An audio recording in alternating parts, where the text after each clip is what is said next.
খালের জায়গা, এটা জনগণের জায়গা, একটা ডিপার্টমেন্ট সেটা নিয়ন্ত্রণ করে।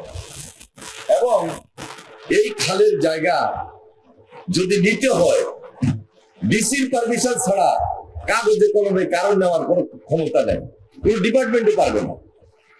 কিন্তু এদেশে তাও হয়েছে। তাহলে এখন খাল 7 কিলোমিটার আজকে টেন্ডার হলো, যদি সেই খাল দখল হয়ে যায় অবশ্যই তো সরকারের করণীয় আছে।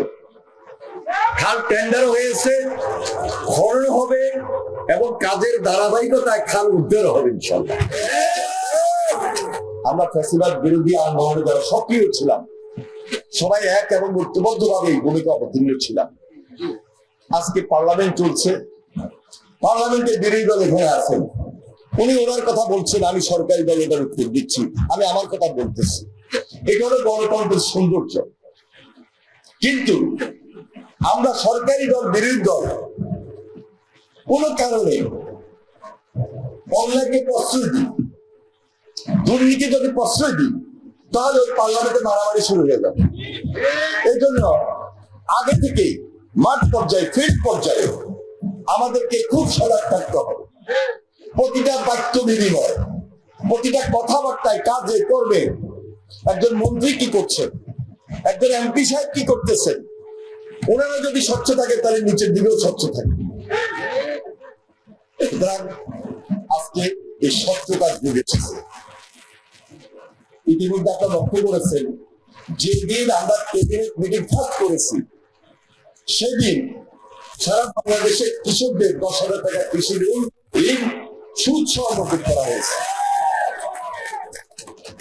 এটা সর্বপ্রথম দিনের প্রথম দিনের সিদ্ধান্ত। আরেকদিকে নির্বাচনের যে কমিটমেন্ট, সেই কমিটমেন্ট অনুযায়ী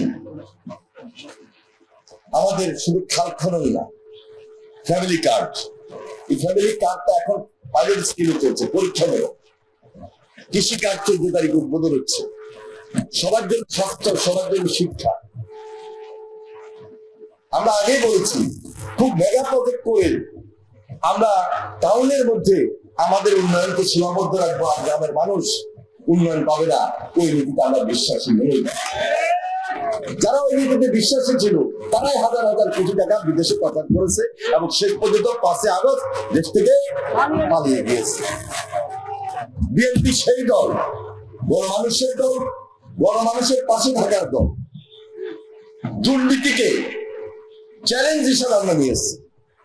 কোনোভাবেই দুর্নীতি যেন আমাদের মধ্যে এবং প্রশাসনের মধ্যে বাংলাদেশের রন্ধ না থাকতে পারে, সেখানে পাহারাদার হিসাবে আমার দায়িত্ব নিয়ে কাজ করছি এবং করবো।